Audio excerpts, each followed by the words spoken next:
Boa noite, gente. Agora é a segunda etapa da explicação para AP3, desculpa, de microbiologia. Sou a professora Esther e eu dou suporte na disciplina microbiologia no CEDERJ. Qualquer dúvida que vocês tiverem, entre em contato diretamente comigo, tá? Vamos embora. Agora a gente estava explicando sobre a diferença morfológica entre a diferença entre a coloração GRAM e coloração de GRAM negativo e positivo. Agora vamos para outra questão. Em relação aos agentes físicos e químicos que exercem ação sobre as bactérias mencionadas na aula 7, o procedimento de dois tipos de métodos físicos que podem ser usados para esterilizar os produtos contaminados por bactérias. Vamos lá. As bactérias são seres unicelulares, sem divisão de função entre suas estruturas internas, ou seja, não possuem organelas e com funções especializadas. Existem bactérias que são mais especializadas.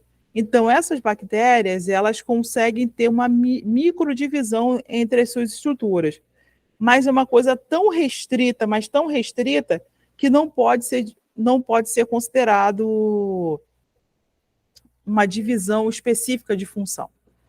Então, vou dar uma explicação geral aqui e depois vou explicar e tirar as dúvidas de vocês. Voltando aqui, ó. Descreva o procedimento de dois tipos de métodos físicos que podem ser usados para esterilizar produtos contaminados por bactérias. Olha só, tem uma coisa bem fácil que vocês vão lembrar, eu tenho certeza disso, chamado autoclave. Existe autoclave seco e autoclave úmido. Cada um dos dois se refere a um determinado tipo de material que pode ser esterilizado.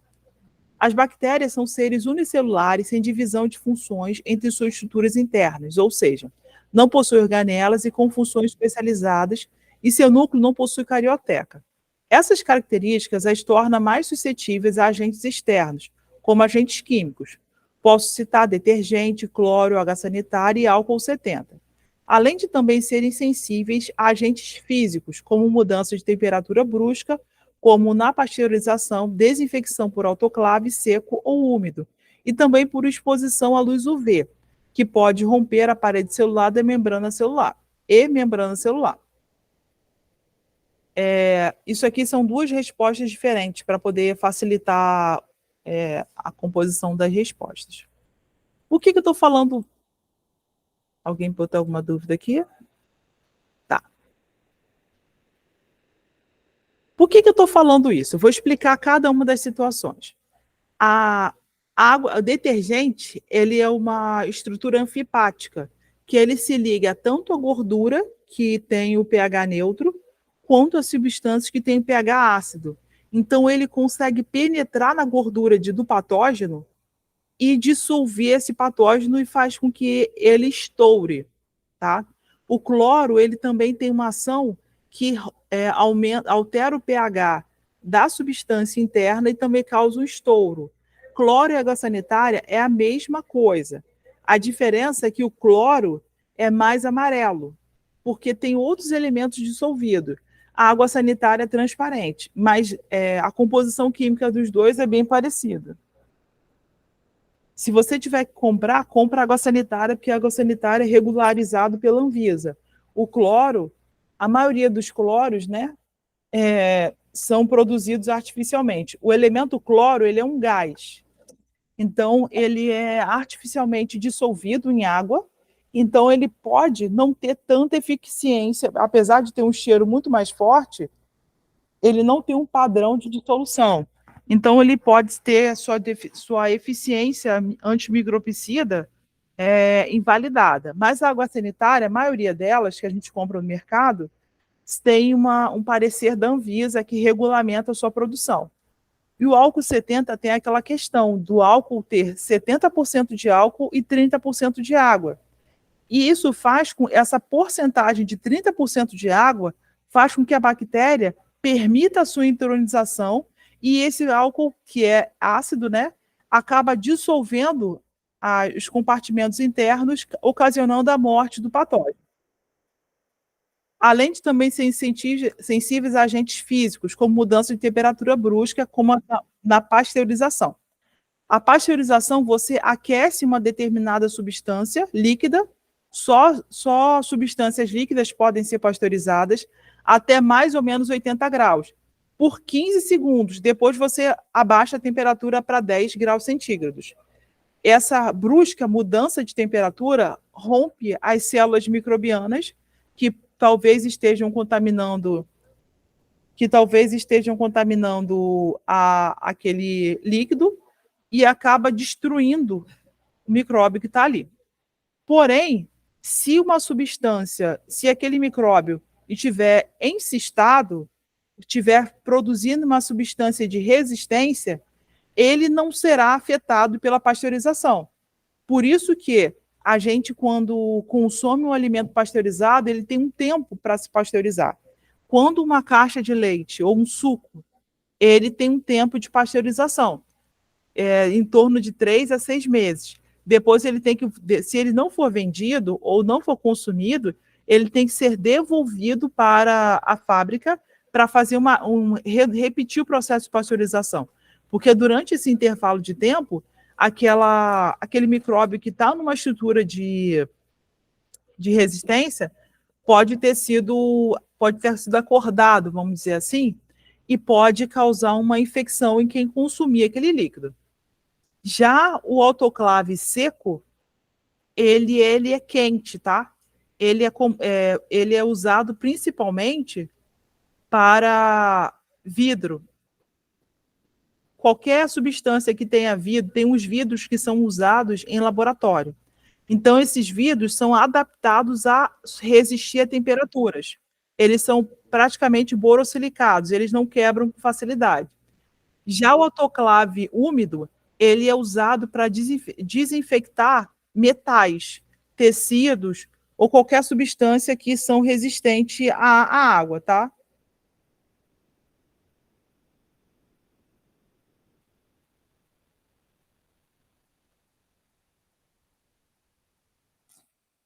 Tá, gente, vocês querem tirar alguma dúvida? Tem alguma coisa que eu tenha falado e não tenha sido entendida?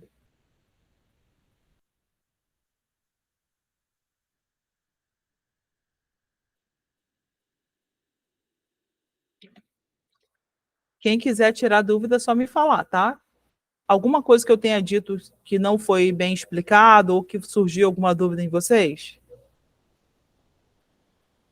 A diferença entre processos de desinfecção, por que eles acontecem, como eles acontecem. Ah, e outra coisa que eu esqueci: exposição à luz UV. A luz UV, eu lembro que quando eu fiz estágio no laboratório de microbiologia, a minha chefe lá do departamento, uma vez ela falou que esqueceu a luz UV. Eu trabalhava com controle de contaminação de água para a produção de vacina no Vital Brasil. Vital Brasil é um laboratório que fica em Niterói, e eles trabalham em parceria com a Fiocruz também. Então tá. Ela disse que uma vez ela pegou a água, colocou lá e ligou a luz UV. Só que para a gente aquela luz é fraca. Mas depois de alguns minutos expostos à luz, ela pode causar lesão no olho. Ela ficou uns 15 minutos cega, coitada, teve que ir para pronto-socorro.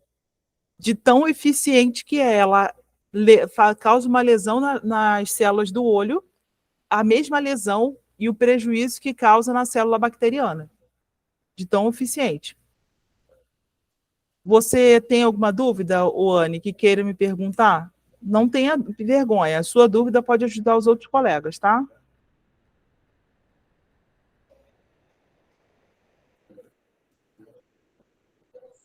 Professora, esses métodos, no caso de autoclave, aí ele vai se encaixar nos agentes físicos, né? Isso, físico, porque ele altera a temperatura. Entendi. Aí Porque vai tem, ser, então, no caso, o processo de pasteurização, né? é físico, E aí, autoclave, seco, autoclave, úmido né? e luz UV. Já Entendi. agente químico, detergente, cloro, água sanitária e álcool 70. E Aí, também, se você aí quiser. esses agem é, mexendo na estrutura da célula bacteriana, no caso, Isso, né? perfeito, perfeito. Se você usar isso, eles vão te dar nota boa, com certeza. Você fala mexer na estrutura molecular da bactéria. Tá ótimo. Já quando você faz um micróbio, ou, minto, quando você usa um processo físico, você altera a organização das proteínas, tá? Mas Professora, quando você... também tem um detalhe que uma vez eu vi um professor falando. É, eu acho que eu não sei se nesse processo de pasteurização acontece que você mata a célula bacteriana, mas ela deixa aquele endósporos. Ela acaba deixando. E num desses Isso. processos que eu não lembro muito qual era. Ó, o endosporo é um processo de resistência, uma estrutura de resistência da bactéria. Então, se a bactéria já tiver produzido o endosporo, é que ela formou um cisto. Esse cisto faz com que a bactéria resista à alteração de temperatura. Por isso que quando uma substância ela é pasteurizada, ela não pode demorar a ser consumida. Porque se ela demorar a ser consumida, aquela bactéria pode voltar à sua estrutura tradicional e ela pode causar doenças. Entendi. Obrigada. Nada. Agora vamos para a próxima questão. Questão 5. Descreva o mecanismo de ação dos antibióticos da classe dos beta-lactâmicos sobre as bactérias. Isso é muito difícil de cair em AP3, tá? Mas se cair, eu vou explicar para vocês. Olha só. Os antibióticos da classe dos beta-lactâmicos atuam interferindo diretamente na síntese das proteínas que revestem a membrana das bactérias, resultando na interferência direta da sua sustentação, ou seja, os beta-lactâmicos inibem a síntese das proteínas que sustentam a célula, inviabilizando seu metabolismo. Esse antibiótico penetra na membrana celular por meio das canais especializados chamados de porinas, permitindo que a célula seja destruída de dentro para fora. Os mecanismos de resistência podem ocorrer pela produção de beta-lactamase, mecanismo mais eficiente, modificações estruturais das PBBs, ou diminuição da permeabilidade bacteriana ou antibiótico por mutação de porinas. O que eu quis dizer com isso? Imagine que você está olhando uma bactéria no microscópio. Você percebe que essa bactéria é gram-negativa. Como eu falei anteriormente, as bactérias gram-negativas são cobertas por mureína como parede celular. Mas abaixo da parede celular existe uma membrana plasmática. Essa membrana plasmática ela tem composição principalmente lipídica. Existem outras substâncias, mas a maior parte é gordura. Se você está lavando louça, o que é mais fácil de destruir aquela gordura? Você jogar água sanitária ou você jogar sabão? Ou detergente? Para tirar a gordura de um alimento. O que é mais fácil? Você jogar água sanitária no prato ou você jogar detergente para lavar louça? Eu acho que é o detergente, né? Isso, exatamente. A função desses antibióticos é atuar muito semelhante ao detergente. Ele penetra a parede celular e entra na membrana plasmática pela essa estrutura que eu coloquei aqui, ó, chamada de porinas, são poros.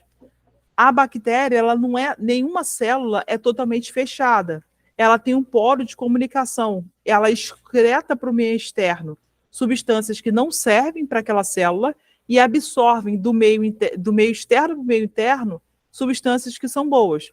Então, o detergente ou a beta-lactamase penetra essa parede celular, penetra a membrana por meio das porinas e dentro da célula começa a dissolver as proteínas da célula, tá? Então, dissolvendo a proteína de dentro para fora, ela acaba rompendo a parede celular e rompendo também a membrana plasmática, ocasionando a morte dessas células. Por quê?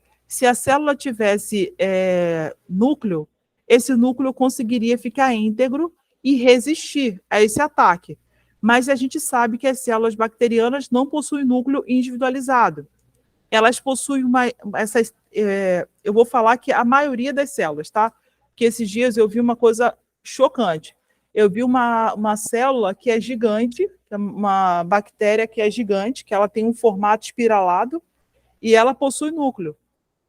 É um protonúcleo, na verdade, não é um núcleo totalmente formado, é um protonúcleo. E esse protonúcleo permite que a célula se torne mais resistente a esses mecanismos. Porém, essa célula, essa bactéria, ela não vive, ela não interage com o ser humano. Ela fica nas profundezas de um determinado oceano lá. Eu acho que é no oceano. Não é nem oceano, é no Mar Mediterrâneo. Que o Mar Mediterrâneo ele era muito maior, né? Só que a Espanha está cada dia mais se aproximando a Espanha está cada dia mais se aproximando da África. Então esse processo está evitando a troca de água. Então todos os animais que vivem naquele mar Mediterrâneo estão se adaptando estão criando estruturas de resistência. Então, até as bactérias estão se adaptando. Beleza. Eu quero saber se vocês entenderam essa parte ou querem que eu volte em algum conteúdo que eu não tenha abordado. O que é beta-lactâmicos? Desculpa. São antibióticos que alteram a conformação das proteínas das bactérias, tá? Tem uma ligação beta entre as bactérias e esse antibiótico quebra essa ligação beta das proteínas. Isso faz com que essa proteína se rompa, matando o patógeno. Essa parte vocês entenderam?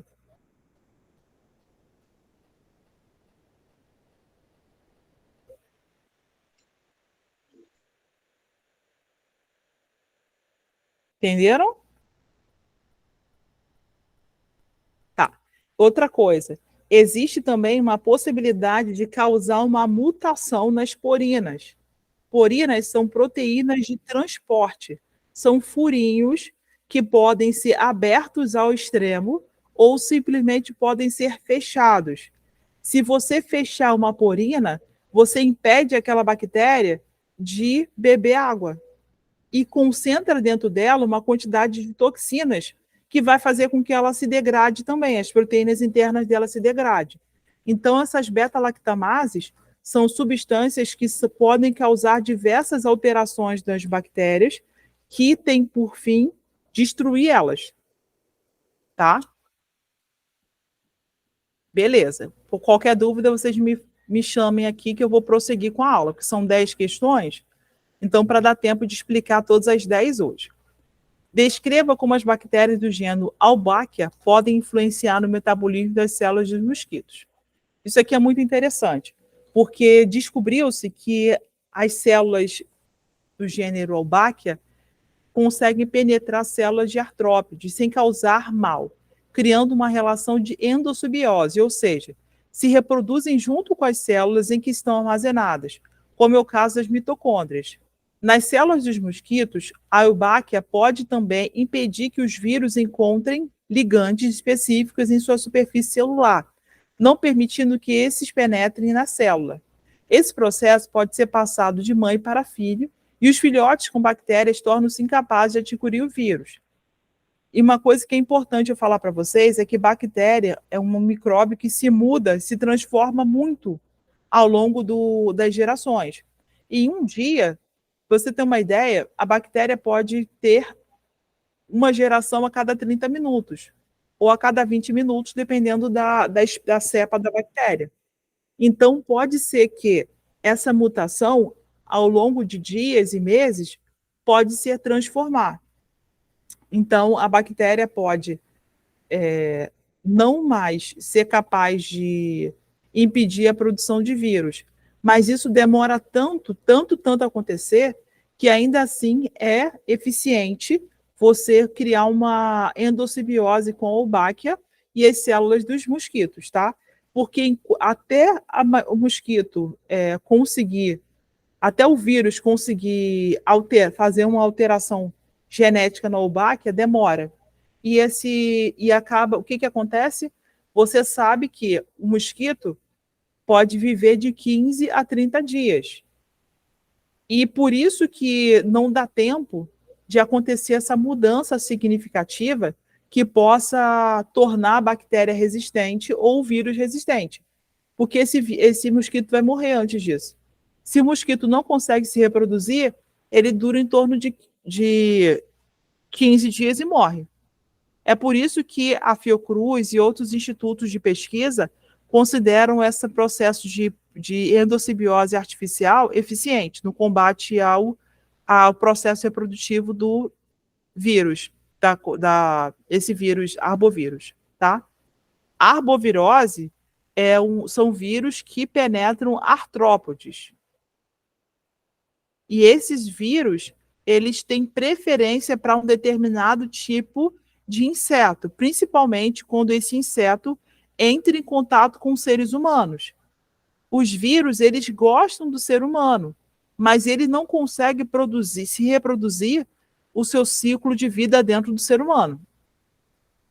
Alguma dúvida? E a Edilene saiu. Alguma dúvida, gente? Não. Daniele, alguma dúvida? Tá, continuando. Número 7.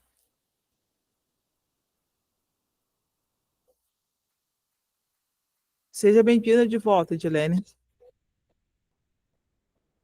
Vamos lá. Dentre os enfoques que foram apresentados na aula 12, como ocorre a dinâmica da atividade antimicrobiana dos rúmen e dos ruminantes. Olha só, rumen. Rumen é uma estrutura produzida por ruminantes que auxilia no processo de digestão alimentar deles. Ruminantes, eu posso citar todos os equinos, caprinos, bovinos. Cavalo, boi, cabra, etc, etc, etc. São animais que você olha para eles, eles estão o tempo todo mastigando, porque o estômago deles tem várias câmaras. Tem a câmara física, a câmara biológica, a câmara química, tá? A câmara física, que é a câmara química, que o estômago vai, a comida, né, no caso vegetais, vai para o primeiro estômago, depois volta para a boca. Vai para o segundo estômago, depois volta para a boca. Vai para o terceiro estômago e depois volta para a boca. O boi, por exemplo, tem 5 câmaras no estômago. Por isso que ele está o tempo todo mastigando. Não é porque ele come o tempo todo. É que a barriga dele é tão grande devido à quantidade de estômago que a comida tem que ir e voltar para completar o processo digestório. O intestino dos animais bovinos é dividido em câmaras para facilitar o processo digestório da celulose.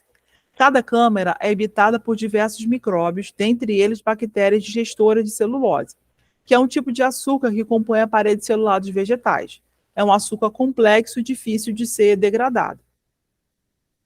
Essas bactérias consomem a celulose do capim ingerido pelos bovinos, realizando como complemento metabólico respiração anaeróbica, resultando na produção de gás metano, o que permite que os bovinos fixem nitrogênio por meio da ação de bactérias no seu intestino, possibilitando a ingestão de aminoácidos importantes na dieta de mamíferos. Esses aminoácidos não poderiam ser adquiridos sem a ação dessas bactérias. Depois eu passo para vocês a reação que às vezes cobra, né? Vou passar para vocês a reação. Beleza. Alguém tem alguma dúvida? Todo mundo entendeu essa questão dos ruminantes? Tá. Continuando. Vamos para 8 agora. Como o conteúdo da aula 13 abordou microbiologia industrial para demonstrar seu conhecimento sobre o tema, cite as etapas básicas do processo de fabricação da cerveja. Nossa, isso é bem chatinho. A cerveja é produzida por meio da ação de leveduras, que em meio aquoso açucarado realiza como resultado metabólico a produção de álcool. Como etapas de fermentação ou produção industrial da cerveja, temos a cultura em que a bactéria está inoculada, etapa do crescimento por meio da adição de açúcar, preparo do meio de cultura, etapa de fermentação realizada pela levedura, formação de líquido concentrado e depois filtração do líquido formado. No meio dessa estratégia aí, esse líquido é aquecido e esse aquecimento causa um estresse na levedura. Isso faz com que o processo de metabolização dela se acelere, ou seja, ela acaba produzindo muito álcool e também ela consome muito açúcar. Então, a cerveja, na verdade, é um xixi de levedura. Ela libera para fora dela o excesso de açúcar que foi metabolizado, mas também libera álcool como resultado, tá? E isso faz com que essa cerveja seja produzida e adicione. Uma coisa que é interessante também, que a cerveja normal, ela tem menos açúcar, porque os ingredientes que geram uma quebra de açúcar não são o malte, né? Que se quebra e transforma em açúcar. Já por isso, e elas são claras. Já as cervejas maltadas, elas são mais escuras, porque a degradação desse processo gera uma cor, uma reação que desvia a luz, né? Que torna aquela substância mais escura, e tornando a substância mais escura é o resultado da concentração de açúcar. Essa concentração de açúcar escurece. Por exemplo, a Coca-Cola, ela é muito doce. Por quê? Porque a Coca-Cola é adicionado um corante e esse corante aumenta a concentração de açúcar naquela substância. A mesma coisa acontece com a cerveja maltada, que é aquela cerveja preta. Ela é muito mais doce e muito mais saborosa. Alguém tem alguma dúvida?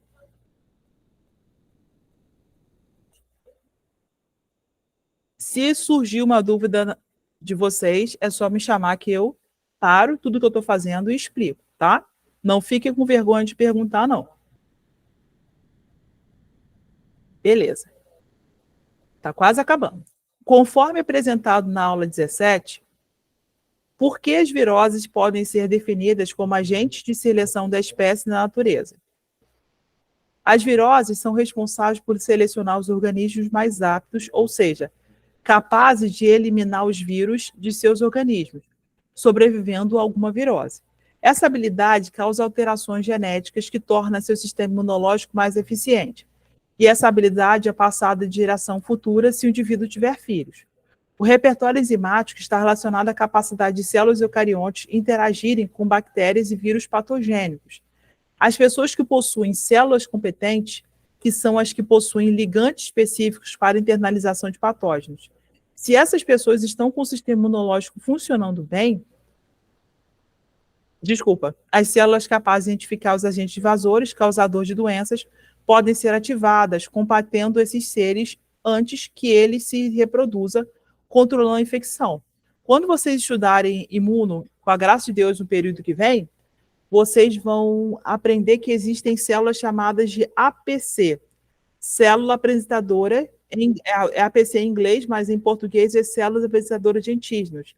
Essas células têm ligantes, que elas só se ligam a células patogênicas.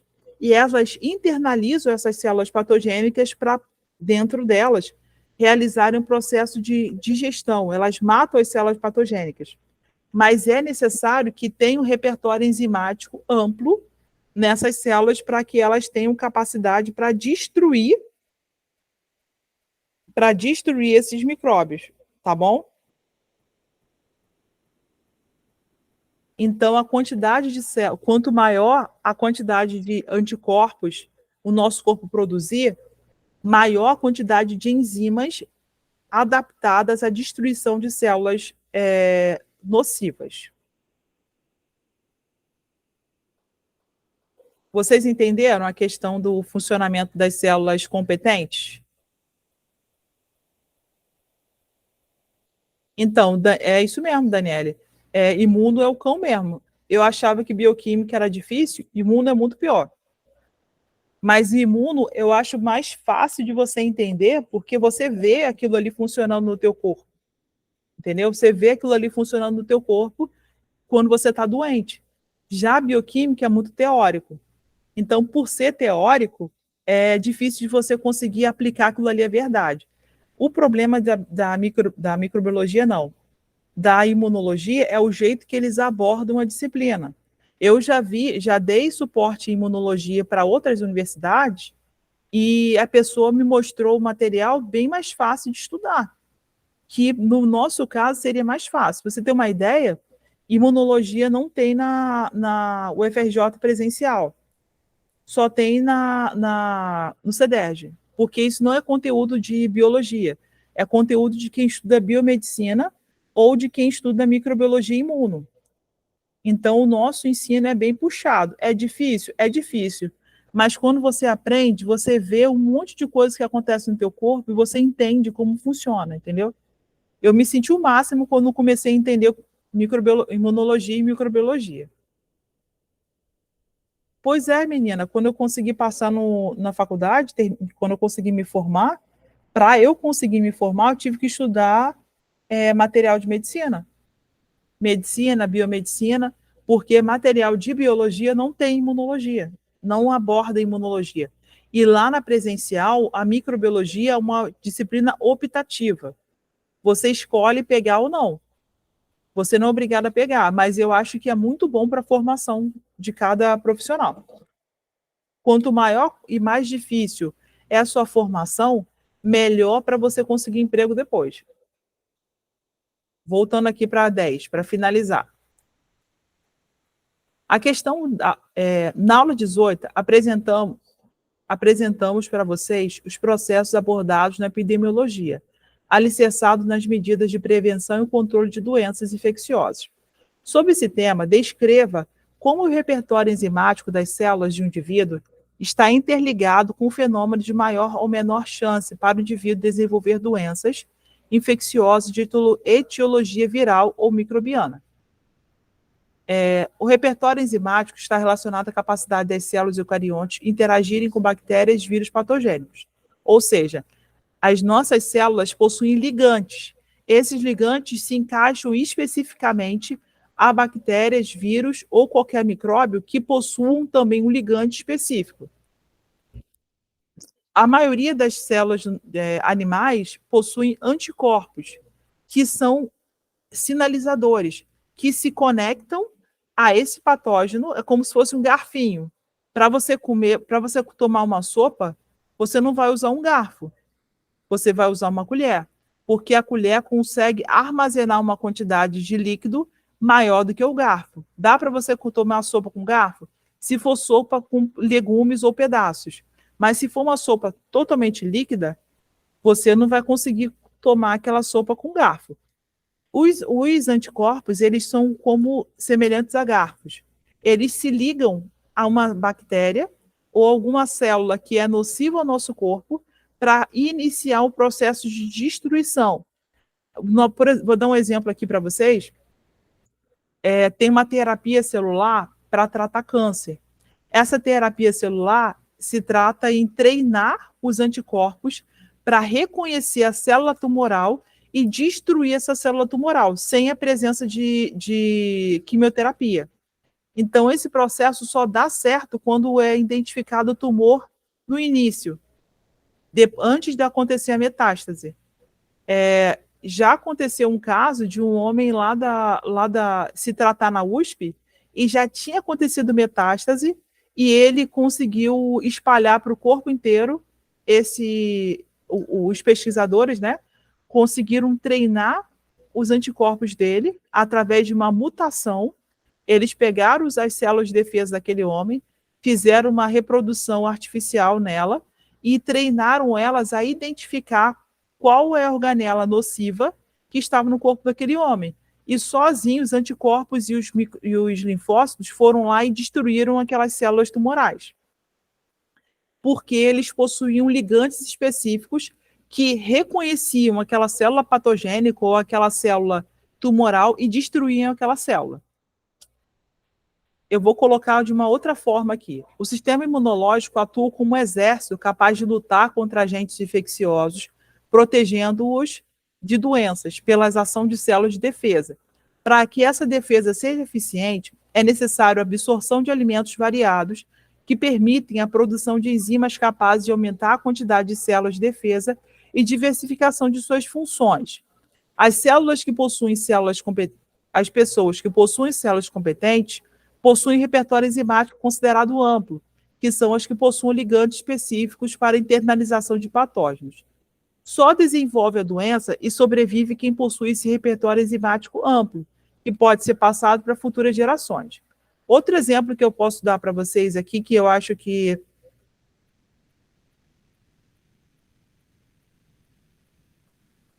tem uma coisa que eu posso falar para vocês que é um exemplo bem bobinho, mas que eu acho que vai ajudar muito. Vocês já viram na televisão, na internet, que muitos morcegos são transmissores de viroses? Já viram isso? Que morcegos são transmissores de viroses?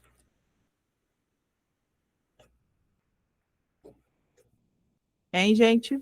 Já viram isso em algum lugar? Já leram alguma coisa sobre isso? Então, os morcegos têm um repertório enzimático amplo.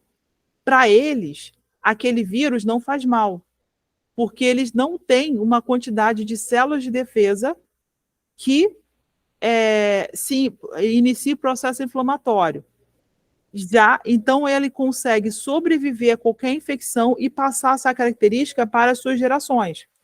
Já as pessoas que têm repertório enzimático restrito, eles não possuem células de defesa na quantidade certa que lhe permita ser eficiente no combate à infecção.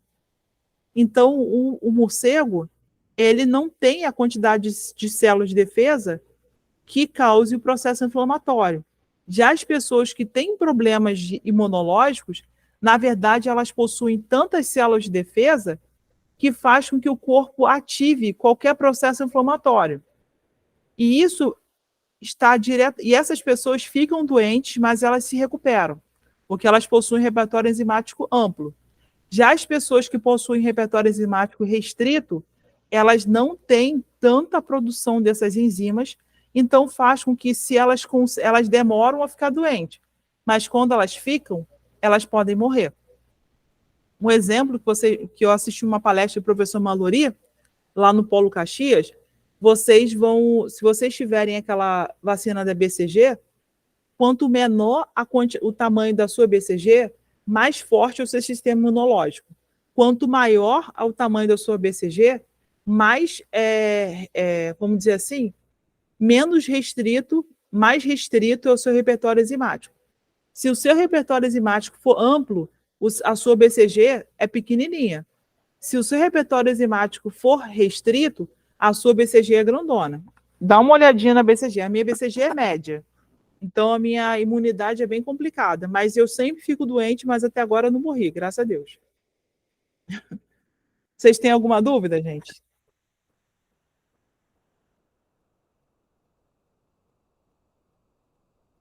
Quer perguntar alguma coisa? Então, se a sua é pequena, é sinal de que o seu repertório enzimático é bem amplo e você, se ficar doente, você consegue resistir à infecção. Porque a quantidade de células de defesa que o teu corpo tem e que aprendeu com a BCG a lutar contra patógeno é bem grande. Quanto menor a BCG, mais eficiente é o sistema imunológico.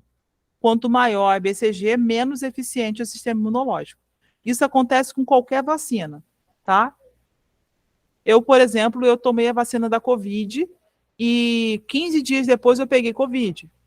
É sinal de que eu só consegui. E eu não. Depois disso, eu só peguei Covid uma vez. Eu peguei Covid 2 vezes, eu acho.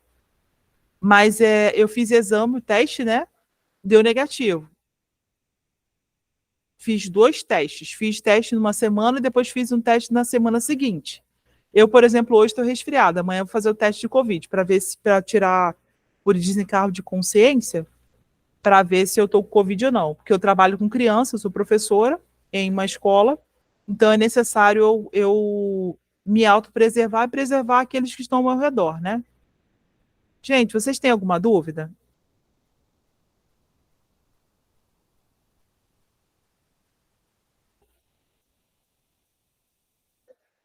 Tá bom.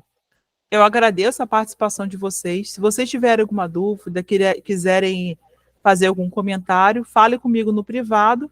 E quem quiser já estar no grupo, pode me tirar dúvidas no grupo, tá bom? Gente, muito obrigada e boa noite para todos.